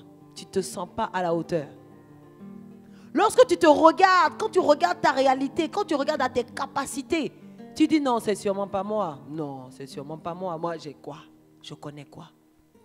Mais vous savez ce qui est puissant? Ce qui est puissant, c'est que l'Éternel n'a pas dit à Gédéon, va avec ta force. Il a dit à Gédéon, va avec la force que tu as. Si seulement tu savais la force que tu avais. Si seulement tu savais la force que tu avais. Et la force que tu as ne se mesure pas dans ce que tu es ou dans ce que tu as, mais dans ce que Dieu te donne. Dans la victoire de Gédéon, en vérité, il ne s'agissait pas de Gédéon. Lui, c'est vrai, c'est Gédéon qu'on avait choisi, mais il ne s'agissait pas de Gédéon. Il s'agissait de la victoire d'une bataille de l'Éternel contre les Amalécites. Il ne s'agissait pas de Gédéon. Et quand Dieu parlait à Gédéon, il ne calculait même pas la force de Gédéon. Il ne calculait même pas la force de Gédéon. Mais il regardait à ce que lui, il voulait faire dans la vie de Gédéon. Et Dieu regarde à ce que lui, il veut faire dans ta vie. À ce que lui, il a prévu de faire dans ta famille. Ce qu'il a prévu de faire dans ton quartier. Ce qu'il a prévu de faire dans ton université. C'est en regardant ces choses, en entendant des cris des personnes qui murmurent et qui pleurent, qui te suscitent toi. Lorsque Dieu veut sauver un quartier, Dieu ne descend pas du ciel avec une épée, avec du riz ou avec de l'argent. Non, Dieu te suscite toi pour ton quartier. Parce qu'il sait que si toi tu es gagné, tu pourras parler de lui à tous ceux qui souffrent, à tous ceux qui crient. Il sait que ta foi seule peut susciter le réveil d'un quartier entier. Il sait que ta foi seule peut susciter le changement d'atmosphère dans un quartier. Il y a des quartiers où personne ne réussit. Vous savez, quand Vase d'honneur avait commencé son ministère, on était dans un quartier à Marcory qui s'appelait le quartier maudit. Et quand on est arrivé, on a renommé le quartier. La cellule s'appelait la CQB, la cellule du quartier béni. Dans ce quartier-là, les gens n'allaient pas loin dans les études. Et les gens galéraient facilement et se débrouillaient des petits métiers. Mais quand le quartier a été rebaptisé, les gens même ont témoigné qu'il y a quelque chose qui est en train de se passer. Les gens commencent à devenir diplômés. Les gens commencent à avoir des métiers, des professions qui sont valorisantes. Mais ça, c'est la bénédiction de l'Éternel. Lorsque tu la reçois. Amen. Voilà ce que Dieu a fait dans la vie de Gédéon. Voilà ce que Dieu a fait dans la vie de Gédéon. Qu'est-ce qu'il a fait? Il lui a apporté une parole. Un ange, certes. L'Éternel, oui. Mais l'Éternel a apporté quoi? Une parole. Contrairement au peuple, Gédéon a saisi cette parole. Il l'a saisi, il l'a entendu, il l'a reçu dans son cœur et il l'a saisi. Il n'a pas fait comme ce peuple à qui le prophète avait envoyé des paroles et dit, ils n'ont point entendu mes paroles. C'est pour ça que Jésus disait souvent que celui qui a des oreilles entende. Parce que tu peux avoir des oreilles, mais des oreilles qui n'entendent pas. Tu peux avoir des yeux, mais des yeux qui ne voient pas. Mais si tu es là et que tu entends ces paroles, reçois-les dans ton cœur maintenant. Reçois-les dans ton cœur maintenant. Alors que Gédéon se posait des questions sur qui il était, alors qu'il se posait des questions sur comment Dieu pouvait opérer au travers d'un homme comme lui, il a saisi la parole et il s'est levé. Il a saisi la parole et il s'est levé. Quand on a lu le chapitre 7 de Gédéon, on voit un homme mais expérimenté à la guerre. On voit un leader incroyable qui dit, faites comme je ferai. Allez quand j'irai. Sonnez de la trompette quand je sonnerai. Et du jour au lendemain, le jeune gars du quartier banal, qui avait ses lekkets, qui préparait son atcheke, quand il dit au gars, allons, tout le monde se lève. Tout d'un coup, Gédéon a pu réunir une armée d'1 millier de personnes. Lui que personne ne connaissait. Pourquoi? Parce qu'il a cru. Parce qu'il a cru. Et quand tu crois, ça active des choses en toi que toi-même tu ignores. Tu les ignores pourquoi? Parce qu'elles ne viennent pas de toi et qu'elles viennent de Dieu. C'est pour ça que lorsque Dieu t'annonce des choses, lorsque tu reçois une parole qui vient de Dieu, saisis-la. Mais ne te contente pas que de la saisir. Lève-toi. Saisis-la, lève-toi. Gédéon s'est levé, c'est vrai. Il hésitait, il a demandé à Dieu des signes. Quand vous lisez la suite, il a dit, Seigneur, bon, si je vais faire ça, montre-moi un signe. Si je vais faire ça, montre-moi un signe. Mais il s'est levé et il a commencé à faire certaines choses. Il a commencé à faire des choses au point où on lui a donné un surnom. Parce qu'il est allé casser les autels de Baal. Et lui a donné un surnom. Et ça commençait à être déjà l'ombre des choses à venir. Ah, Dieu commençait à opérer quelque chose. Dieu avait commencé à opérer quelque chose. Et Gédéon a réuni 1 millier de personnes pour aller combattre Amalek et les Amoréens. Mais regardez ce qui va se passer. Oh! Regardez ce qui va se passer au chapitre 7. On dit, l'Éternel dit à Gédéon, le peuple que tu as avec toi est trop nombreux pour que je livre Madian entre ses mains. Il pourrait en tirer gloire contre moi et dire, c'est ma main qui m'a délivré. Et, attends. On dit qu'ils sont une multitude innombrable comme des sauterelles. Moi, j'ai 1 millier de personnes. Déjà, même pour avoir 1 millier, moi, Gédéon, franchement, c'est un exploit. J'ai eu 1 millier de personnes et Dieu dit quoi? L'Éternel dit à Gédéon, le peuple que tu as avec toi est trop nombreux. Hey! Trop nombreux, alors qu'ils sont innombrables. Mais trop nombreux comment? Ça n'a aucun sens. Quand Dieu veut travailler dans ta vie, là, il n'a pas besoin de ton intelligence. Il n'a pas besoin de tes sens. Dieu agit sans aucun sens. Parce que la Bible dit quoi? Que la sagesse de Dieu est une folie pour les hommes. Tu ne peux pas capter l'intelligence de Dieu. Tu ne peux pas comprendre l'intelligence de Dieu. C'est une folie pour toi. C'est pour ça, quand tu as la parole, tu ne fais que la recevoir. Parce que si tu veux l'analyser, pour la comprendre, pour commencer à discerner, tu vas voir que ton intelligence est trop petite. Hein? Aujourd'hui, si on te dit, bon, écoute, Sarah, va allumer la fusée qu'on a à la NASA. Tu vas faire ça, hein? La fusée quoi? Qu'on a NASA. Quand tu vas voir tous les boutons là même là. Mais est-ce que ça veut dire que la fusée ne décolle pas? C'est parce que ton intelligence est trop petite. Tu ne connais rien en fusée. Donc quand Dieu vient te dire, ma fille, lève-toi. Tu dis que tu n'as rien, il sait. Tu n'es rien, il sait. Mais tel que tu es, lève-toi.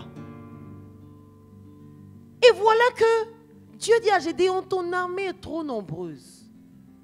Ah. Et regardez ce qu'il dit. Hein? Il dit, sinon, il pourrait en tirer gloire contre moi. Hey. Donc, on peut tirer une gloire contre l'Éternel. C'est ce qui se passe quand on a trop d'assurance, oui. Tu vois que tu as tellement une belle voix d'orateur. Tu connais tellement l'évangile. Franchement, c'est toi qui devrais parler aux foules. Tu ne comprends pas pourquoi on ne te choisit pas pour faire les directions, pour prêcher, toi qui connais tant de choses. Tu ne comprends pas pourquoi, toi qui as tellement de connaissances en communication, on ne te confie pas tous les départements, toi quand même. Ça fait 15 ans que tu es dans le métier. Franchement, tu sais. Mais Dieu c'est un type. Hein. Dieu, c'est un type. Ils ne travaillent pas avec les imbus de leurs personnes. Des personnes qui savent, elles sont tellement suffisantes. Elles sont tellement remplies de connaissances. Mais Dieu n'a que faire de ça. Dieu n'a que faire de ça. Pourquoi? Il ne veut pas que ta gloire soit tirée contre lui. Et souvent parce que tu as tellement d'assurance, tu ne te rends même pas compte que tu tires une gloire qui vient contre celle de l'Éternel. C'est pour ça que Dieu nous dit qu'il faut que tu diminues afin que lui grandisse. De la même façon qu'il a dit à Gédéon, diminue ton armée parce que je veux me glorifier. Si tu crois que tu es trop intelligent, diminue. Si tu crois que tu es trop joli, diminue. Si tu crois que tu as trop d'éloquence, diminue. C'est pour ça que souvent les gens qui se voient trop jolis, c'est à la perversion qu'elles s'en vont. Tellement tu es jolie, tu crois que ta beauté là c'est un busy. Ta beauté là, Joe, ça peut se monnayer. Tu es jolie, tu crois que tu es jolie comme ça au hasard? Non. Tu peux avoir les iPhones, les voitures. J'avais une amie qui travaillait dans une entreprise où son patron forcé voulait coucher avec elle. Elle ne voulait pas parce qu'elle aimait Jésus. Il dit, mais tu es bête, hein? Tes autres camarades qui ont maison là, toi tu ne les vois pas. Hein? Tu vas rester là, il faut rester au niveau où tu es. Ah. C'est ce que les gens pensaient de Gédéon. Il va rester au niveau où il est. Mais quand la saison a sonné, quand l'heure a sonné dans ta vie, tous ceux qui ont parlé là vont s'asseoir pour dire Amen. Quand c'est ton heure, il n'y a rien ni personne ne peut t'arrêter parce que tu es avec un grand Dieu. Tu ne comptes pas sur toi, mais tu comptes sur lui. Tu n'as pas les regards sur toi, mais tu élèves tes regards vers lui. Celui qui est grand, qui n'a point de limite, c'est celui-là. Amen. Et voilà que Dieu demande à Gédéon d'aller gagner une armée d'innombrables avec seulement une poignée de personnes. C'est bizarre. Dis à ton voisin, c'est bizarre. Ah, c'est bizarre. C'est pour ça que tu es là, tu crois que tu aimes trop ton petit ami. Tu l'aimes trop. Dieu te dit, si tu m'aimes, viens à moi, je vais te montrer l'amour. Tu dis, c'est bizarre. Il y a quelqu'un, l'homme qui est à côté de moi qui m'aime. Pourquoi aller chercher quelqu'un que moi je ne le vois pas? Moi, j'allais chercher son amour. Pourquoi? Celui que je vois là, il m'aime déjà. Tu vois que c'est bizarre, non? Saisis la parole de Dieu pour ta vie. N'essaie pas de comprendre. Saisis la parole de Dieu pour ta vie. Dieu. Tu ne peux pas essayer de le sonder. Tu ne peux pas le sonder. Il est trop grand, trop immense pour toi. Mais tout ce que toi tu sais, c'est que Dieu t'aime tellement, que quelles que soient les décisions qu'il prend pour toi, c'est toujours bon. Même si ça paraît bizarre, c'est bon. J'ai donc un peu dit, mais Dieu là, il veut me tuer, hein, tiens. Les gens qui déségorgent, moi je connais les Amalécites, et quand ils prennent leur épée là, Dieu, les gars sont rapides, et puis en plus de ça, ils sont 120 000. Moi j'ai trouvé un petit 1000. Dieu maintenant, Dieu, il veut me tuer. Il n'a même pas dit ça. Dès que Dieu a parlé là, il dit ok. Et c'est ce que tu dois faire. Dès que Dieu te parle, tu dis ok. Arrête de résister. Dis seulement oui. Arrête de résister. Et voilà que Gédéon part avec son armée. Mais ce qui est puissant, ce qui est puissant, c'est que quand tu crois là, c'est joli à voir. Quand tu crois, c'est trop joli à voir. La Bible nous dit quoi? Tout est possible à celui qui croit. Et voilà que Gédéon a cru. Mais bon, il avait un peu peur. Donc le Seigneur lui a dit, bon, si tu as peur, va avec Toura. Va aller camper un peu, aller regarder près de l'ennemi, vous allez voir un peu. Donc Gédéon prend, il part. Et puis il s'en va un peu guetter le camp, quoi. Les gars opèrent comment, ils font comment. Et pendant qu'il guette le camp, effectivement, quand tu lis le chapitre 7, tu vois que lui-même, il confirme que Dieu, les gars, ils sont foulés, ils sont nombreux même. Tiens, quand il voit les tentes, il voit le nombre, il dit au verset 12, Madian, Amalek et tous les fils de l'Orient étaient répandus dans la vallée comme une multitude de sauterelles. Et leurs chameaux étaient innombrables comme le sable. C'est-à-dire que, vous voyez, quand tu vois une foule qui est tellement grande à la caméra, puis les gens sont petits, comme des fourmis, là, c'était ça.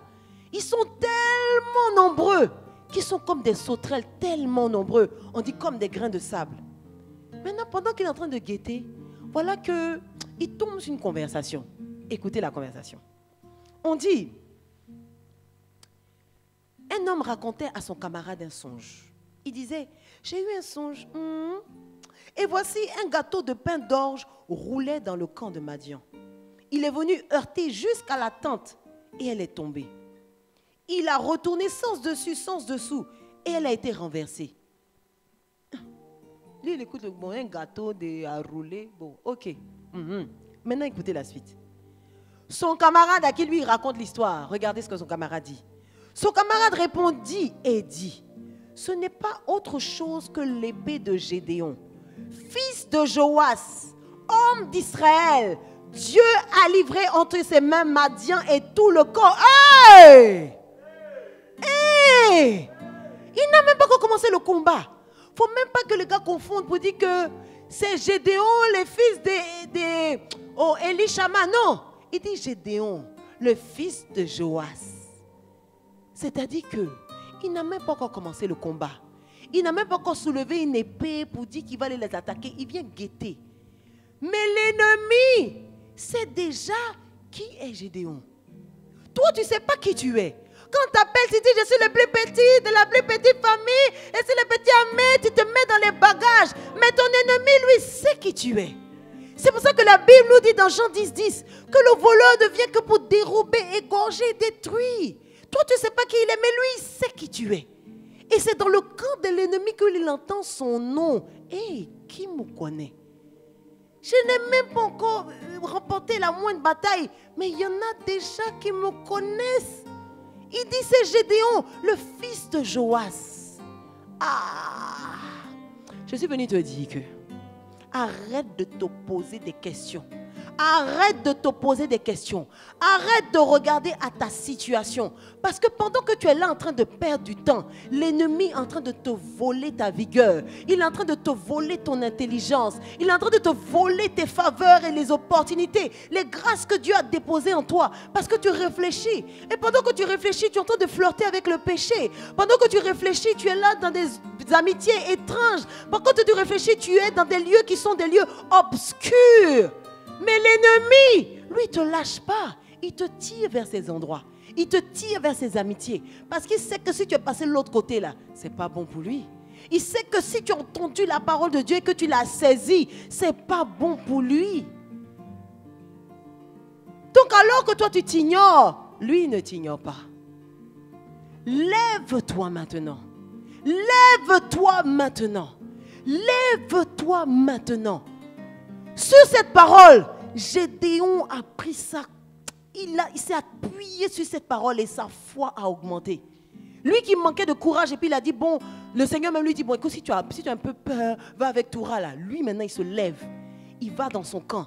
Il dit que, les gars, l'Éternel nous a donné les Madians. Maintenant, on va faire ça, ça, ça. Et toute la stratégie que j'ai lis au début de culte, au début du message, c'est ça.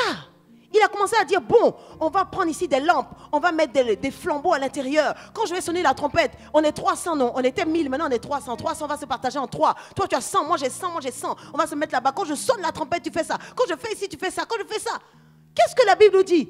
La Bible nous dit que quand ils sont entrés en œuvre, qu'ils ont commencé à combattre, à sonner de la trompette, il a eu tellement d'assurance qu'il dit au gars, quand je fais ça là, fais comme moi. Quand je fais ceci, fais comme moi. Tellement il a de l'assurance. Parce qu'il a su que l'ennemi sait qui il est. Tout d'un coup, il entend de la voix de l'ennemi lui-même qui il est. Et il a du courage.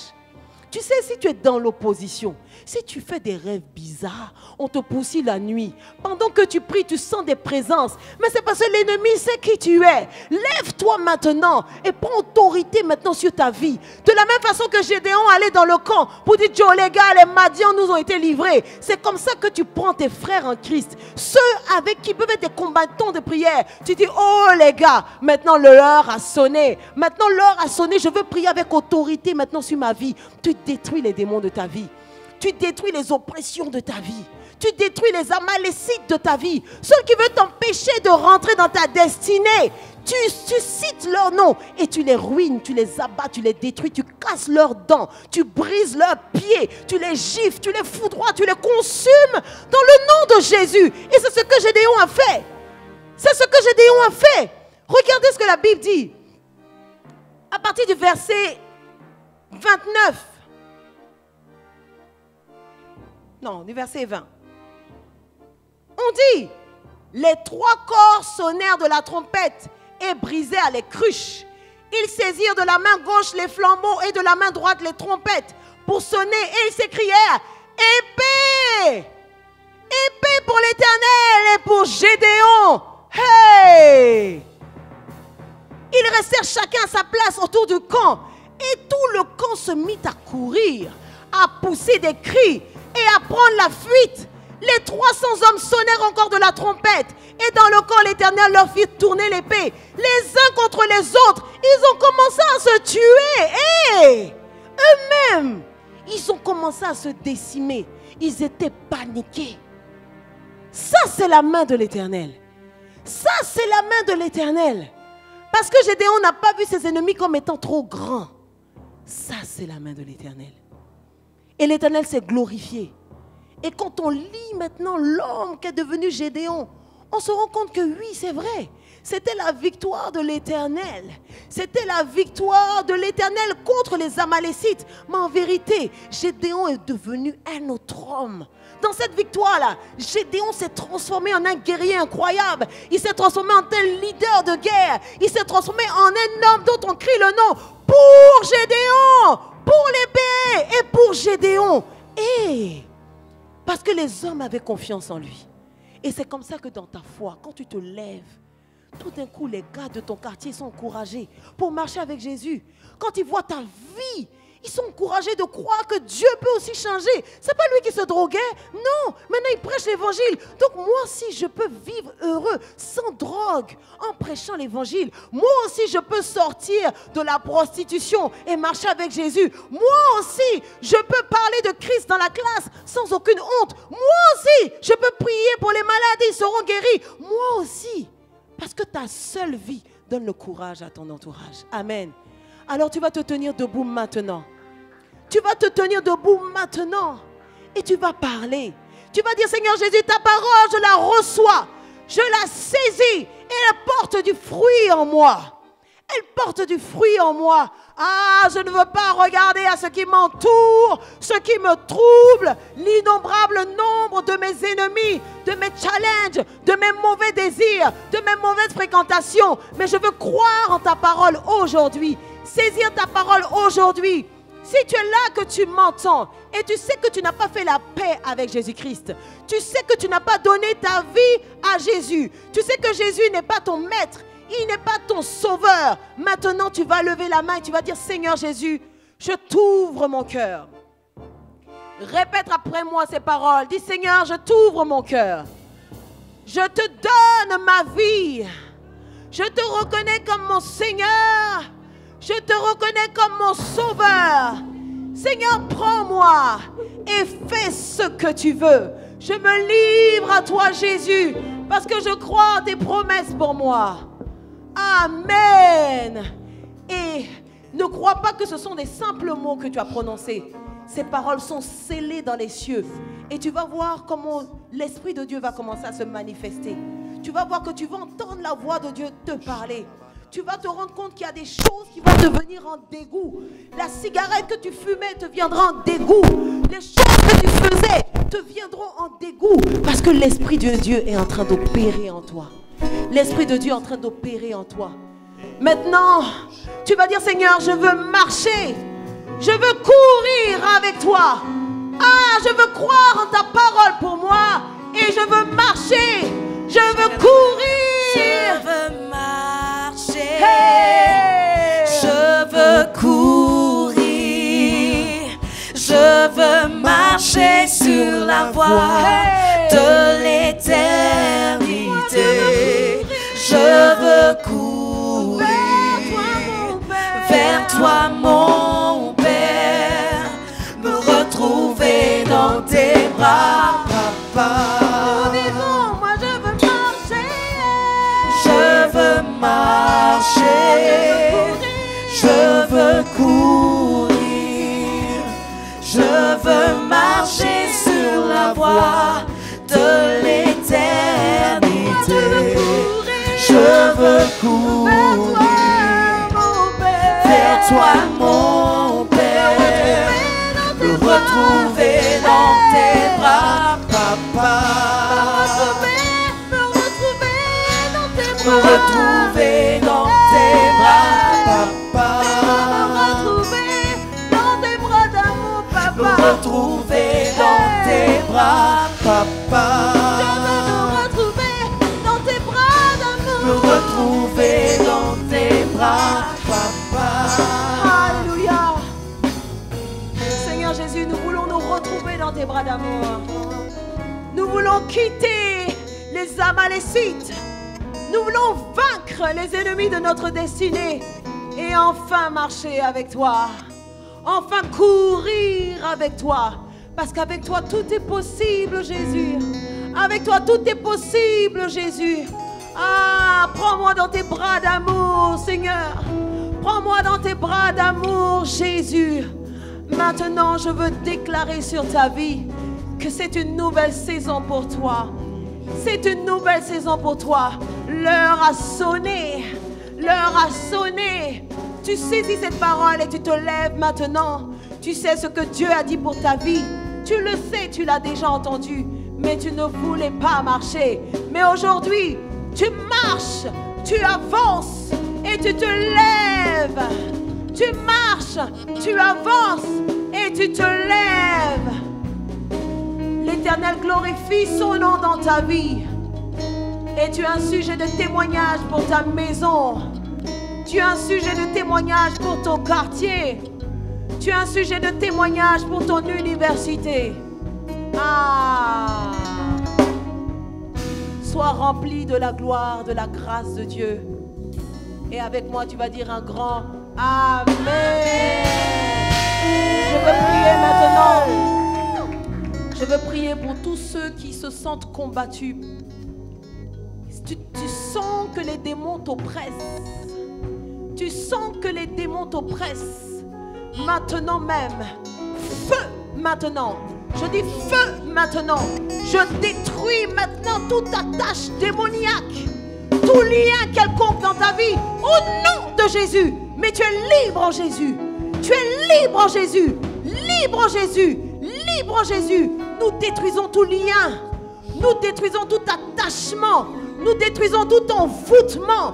Dans le nom de Jésus, tu reçois ta délivrance. Tandis que tu es dans ta chambre, tu reçois ta délivrance. Tandis que tu es dans ta chambre, tu reçois ta délivrance. Et alors que ton corps se met à trembler, que ton cœur crie Jésus, que ton cœur crie Jésus, que ton cœur crie Jésus, et tu reçois ta délivrance. Tu reçois ta délivrance. Tu reçois ta délivrance. Tu reçois ta délivrance. Et je vois une autre personne qui est en train d'écouter le culte de sa cuisine. Mais l'Esprit de Dieu te visite. Alors que tu es dans ta cuisine, l'Esprit de Dieu te visite maintenant. Il te touche. Il te touche. Il te touche. Il te touche. Au nom puissant de Jésus. Ah, nous sommes libres en Jésus. Affranchis en Jésus. Libre en Jésus. Affranchi en Jésus. Redo kobayanda la dere de brechereda. Radoko adereda kaya rodoko baba baba baba ya. Ah, je vois un garçon. Tu es en conflit avec tes parents. Tu es en conflit avec tes parents. Mais c'est Amalek qui se manifeste dans ta vie en te mettant en conflit avec tes parents. La Bible dit, père et mère honorera. Et c'est ainsi que tu entres dans le chemin de ta destinée. Mais ton chemin était bloqué à cause de cet état de mésentente avec tes parents. Reviens à la maison. Demande pardon. Reviens à la maison. Demande pardon. Humilie-toi devant tes parents. N'essaie pas d'avoir raison. Demande pardon. N'essaie pas d'avoir raison. Demande pardon. Demande pardon. Alléluia. Alléluia. Alléluia. Alléluia. Si tu as mal, tu poses la main là où tu as mal. Tu poses la main là où tu as mal. Je vois une personne qui a mal au niveau du haut de la cuisse. Quelque chose au niveau du haut de la cuisse.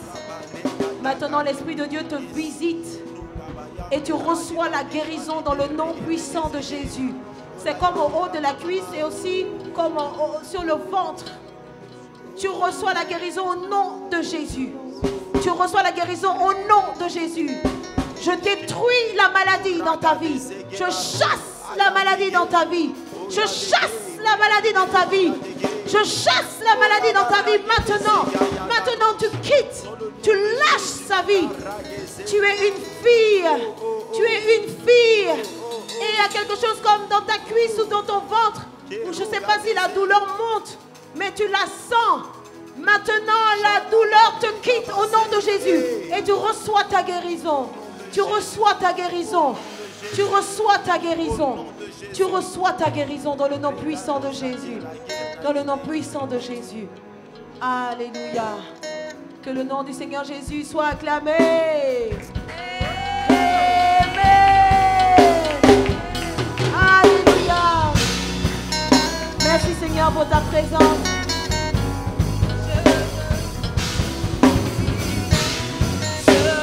Marcher sur la voie de l'éternité. Je veux courir vers toi, mon Père, me retrouver dans tes bras, papa. Amen, amen, amen. Aujourd'hui, le voile de la limitation vient de quitter ta vie. Maintenant, tu te lèves et tu es éclairé. La Bible déclare que la parole éclaire le juste. Oui, tu es juste pas par toi-même, mais tu es juste par l'œuvre de la croix. Et parce que tu acceptes l'œuvre de la croix, tu marches dans l'assurance. Mais cette assurance que Christ te donne au nom de Jésus. Amen, amen, amen, amen, amen. Et maintenant, nous allons passer au Bloom News.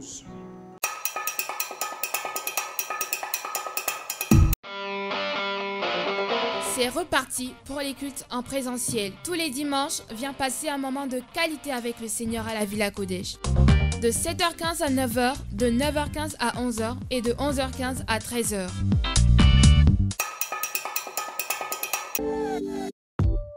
Le collège et le lycée peuvent être des étapes assez difficiles.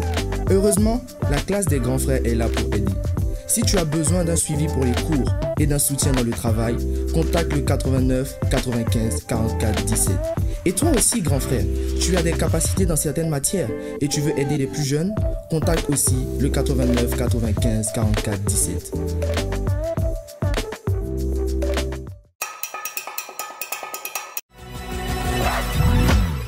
Tu as pris la meilleure décision de ta vie en donnant ta vie à Jésus.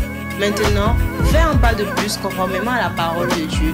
Si tu veux te faire baptiser, contacte le 89 47 04 93.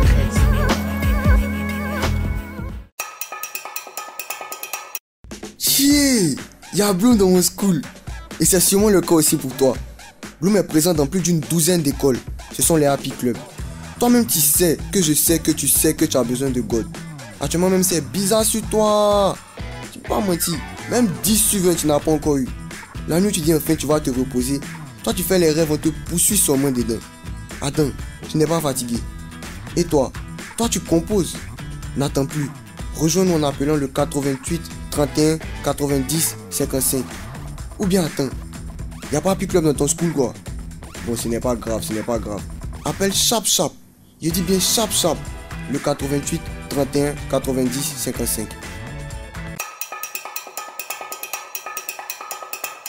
Amen, amen, amen. Merci au Seigneur pour toutes ces informations belles et merveilleuses. Alors si tu nous suis de là où tu es et que tu es nouveau, que tu nous suis pour la première fois, tu vas te lever de là où tu es et nous allons te recevoir avec ce magnifique chant, avec Bloom Praise.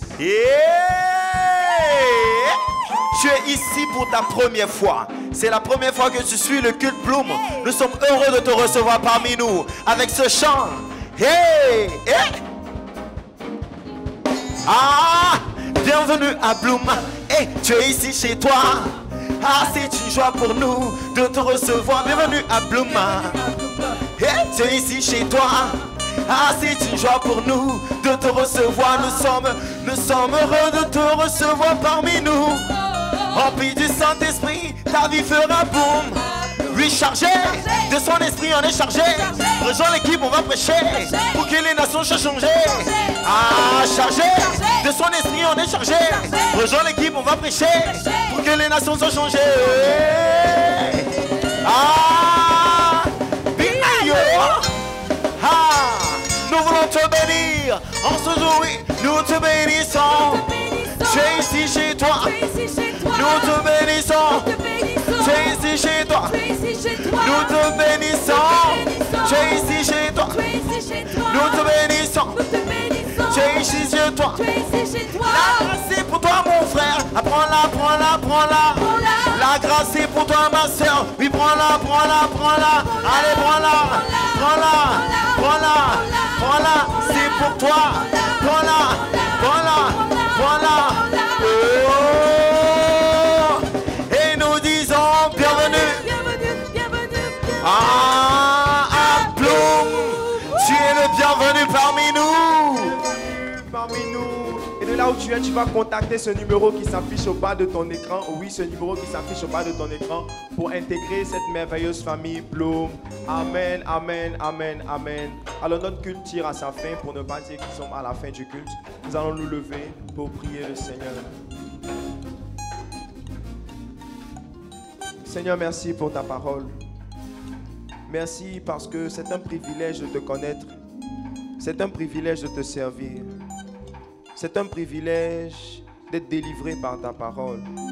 C'est un privilège que de faire partie de la grande famille.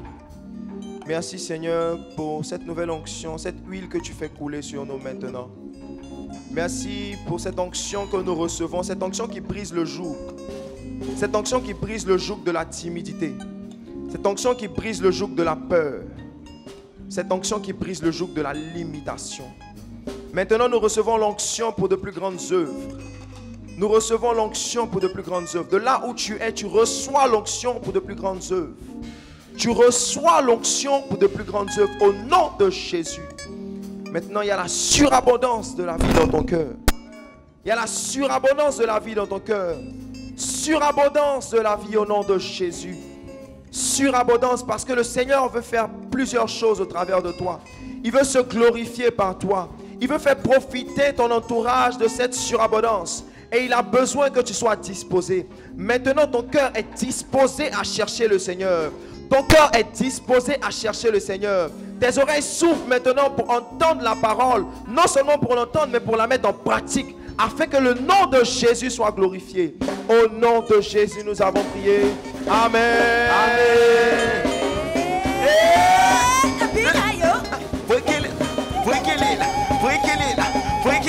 Descendez, descendez, descendez, descendez. Louons le Seigneur. Louons le Seigneur. Ah, louons le Seigneur. Louez le Seigneur. Allez, descendez, descendez, descendez, descendez, descendez, descendez. Passe une excellente semaine.